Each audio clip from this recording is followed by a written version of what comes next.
बड़ी खबर आपको बता रहे हैं, जहां रुपौली विधानसभा उपचुनाव में निर्दलीय प्रत्याशी शंकर सिंह की जीत हुई है और जेडीयू आरजेडी को यहां से बड़ा झटका लगा है। निर्दलीय प्रत्याशी शंकर सिंह 8,211 वोटों से जीत गए हैं। 14 साल बाद रुपौली की सीट पर जेडीयू को यह हार मिली है। जेडीयू से कलाधर मंडल चुनावी मैदान में थे, जो अब दूसरे स्थान पर हैं। वहीं तीसरे स्थान पर आरजेडी की बीमा भारती रही। लेकिन इस रुपौली विधानसभा उपचुनाव में बाजी मारी है निर्दलीय प्रत्याशी शंकर सिंह ने। और जेडीयू कार्यालय से इस वक्त सहयोगी प्रीतम हमारे साथ जुड़ गए हैं। प्रीतम, हम चर्चा कर रहे थे जेडीयू की, क्योंकि ये उपचुनाव जेडीयू के लिए एक बड़ा झटका रहा। 14 साल बाद हार मिली है जेडीयू की। ये परंपरागत सीट मानी जाती थी जेडीयू की, लेकिन अब निर्दलीय प्रत्याशी शंकर सिंह यहां से जीत चुके हैं। तो जनता ने अब ये साफ कर दिया है कि उनका साथ किस पर है और किस तरफ जनता का मूड है।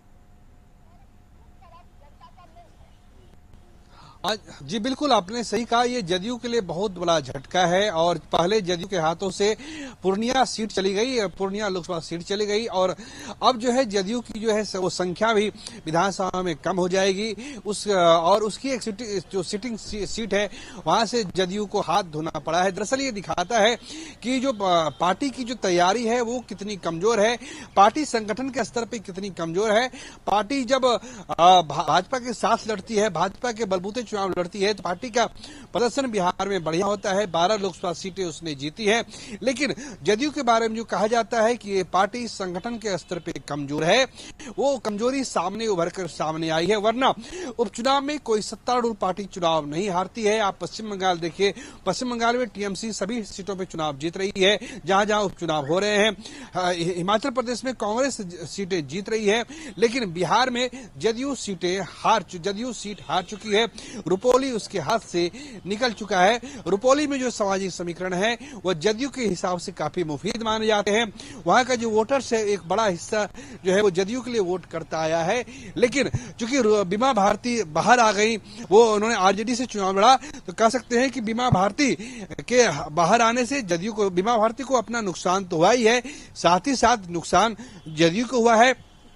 उसके नेताओं को इस बात का जवाब देना पड़ेगा, जब पूरी कैबिनेट वहां पे लगातार पिछले 10 दिनों से लगातार कैंप कर रही थी, हर गांव जा रही थी, हर बूथ पे जा रही थी, वोटर्स के पास जा रही थी, फिर भी वो चुनाव क्यों हारी है।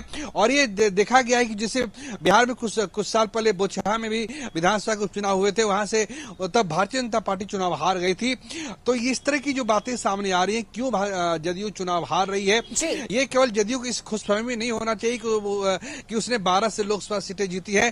संगठन के स्तर पर जदयू कमजोर है और उसे भाजपा का एक पूरा सपोर्ट मिलता है, तब वो चुनाव लड़ती है और चुनाव जीतती है। ये बात एक बार फिर सामने आई है। और बहरहाल पार्टी के मुख्यालय की जो तस्वीर है, यहाँ पे जदयू के लोग, जदयू के जो कार्यकर्ता हैं, वो बिल्कुल कम संख्या में मौजूद है।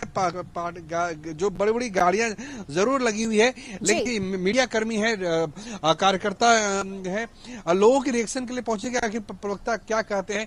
लेकिन जो हमने एक दो मंत्रियों का ट्रेस लेने की कोशिश की, पता चला कि कोई अपने आवास पे मौजूद नहीं है। तो साफ तौर से एक झटका है, जदयू के हाथ से सिटिंग सीट चली गई है। बिल्कुल प्रीतम, आप बने रहिए हमारे साथ, दोबारा आपके पास आएंगे। इस वक्त न्यूज रूम से बिहार संपादक अशोक मिश्रा हमारे साथ जुड़े हुए हैं।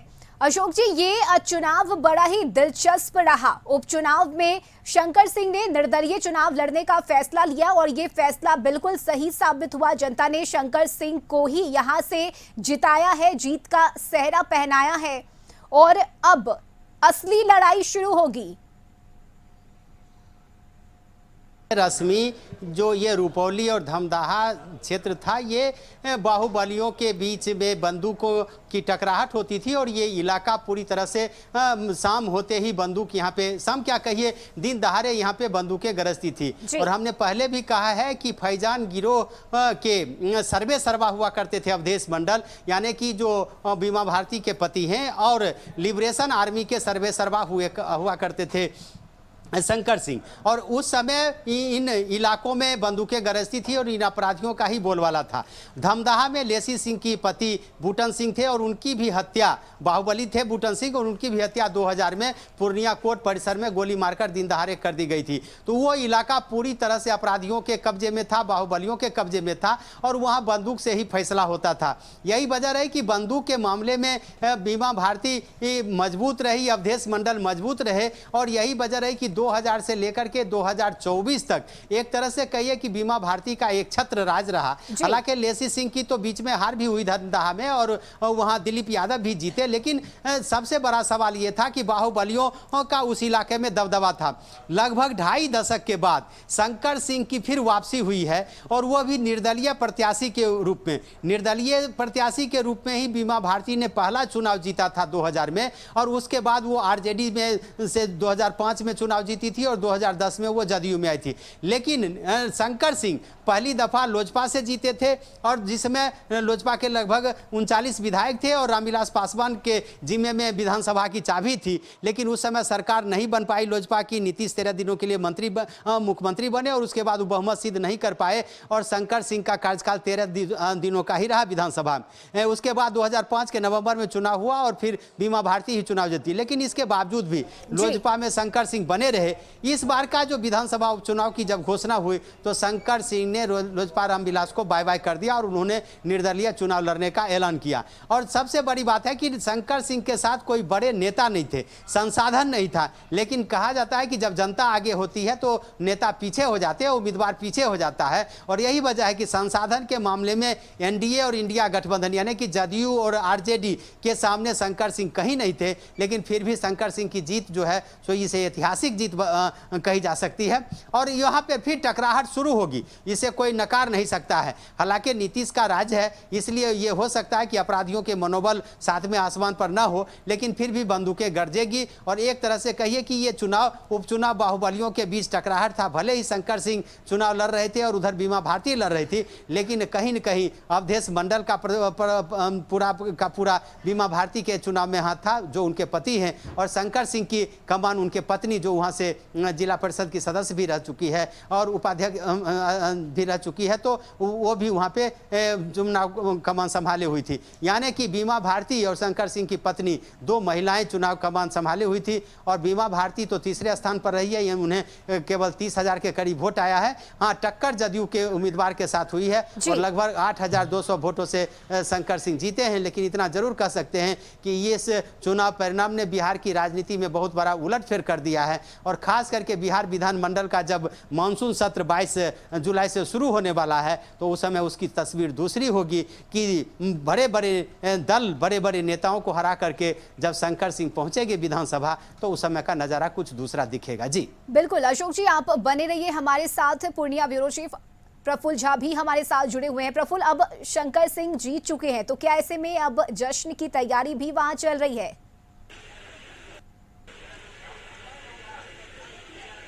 बिल्कुल, देखिए शंकर सिंह यहाँ से जीत चुके हैं। 8211 वोट से वो अपना जीत दर्ज कर लिए हैं। जो अब आगे का प्रोसेस है उसको जिला प्रशासन के द्वारा पूरा किया जा रहा है। हमारे पीछे तस्वीरों में देख सकते हैं कि ये जो मतगणना का स्थल है, हम तस्वीरों में दिखाना चाहेंगे, वहाँ पूरी सुरक्षा व्यवस्था के बीच में है। अब उनको प्रमाण पत्र वहाँ दिया जाएगा।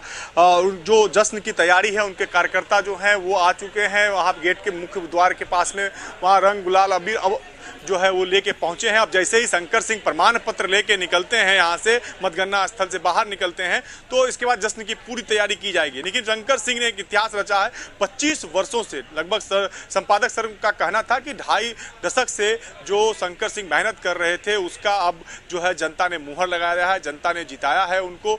पूरे बिहार सरकार, जितने बड़े नेता हैं, जदयू के हैं चाहे राजद के हों, सारे लोगों ने यहाँ पे पहुंचकर कैंप किया, जनता के बीच गए। लेकिन जनता ने सिर्फ शंकर सिंह पर ही भरोसा जताया। इस चुनाव में शंकर सिंह को जीत दिलवाया है, और शंकर सिंह के सहारे अब जो है ये उपचुनाव जो है वहाँ के विकास का जो काम है वो होगा। तो जनता के द्वारा जो है, जनता भगवान, शंकर सिंह शुरू से कहते थे कि जनता भगवान है हमारे लिए, और कहीं ना कहीं जो जदयू और राजद दोनों के लिए ये करारी हार हुई। वहीं अगर बात करें तो महागठबंधन के लिए भी ये हार है, तो वहाँ एनडीए के लिए भी हार हुई है। कुल मिला के जनता ने दोनों गठबंधन को नकार दिया है। इस रुपौली के इस विधानसभा उपचुनाव में शंकर सिंह जो निर्दलीय प्रत्याशी के तौर पर जो यहाँ पे किस्मत आजमा रहे थे, उन्होंने जो निर्णय लिया था उस निर्णय पर जनता ने जो है मुहर लगा दिया है, उनको जिता दिया है। दोनों पति पत्नी जो है लगातार जनता के बीच जा रहे थे, जनता के बीच जाके वोट मांग रहे थे, जनता की सेवा कर रहे थे। तो जनता ने उनको जो है ये भरोसा दिलाया और जनता ने उनको इस बार इस चुनाव में जीत दिलाने का काम किया है। रश्मि, बिल्कुल प्रफुल्ल, आप बने रहिए हमारे साथ। इस वक्त जेडीयू कार्यालय से सहयोगी प्रीतम भी हमारे साथ जुड़े हुए हैं। प्रीतम, आप तस्वीरें दिखा रहे थे जेडीयू कार्यालय के। नेता तो पहुंच रहे हैं, कार्यकर्ता तो पहुंच रहे हैं, लेकिन कोई बोलने को तैयार नहीं है। और साथ ही साथ अगर बात करें तो सम्राट चौधरी को हमने सुना, विजय सिन्हा को हमने सुना जिन्होंने कहा है कि हम समीक्षा करेंगे, आखिर हार क्यों हुई जेडीयू की, इस पर मंथन किया जाएगा, समीक्षा की जाएगी।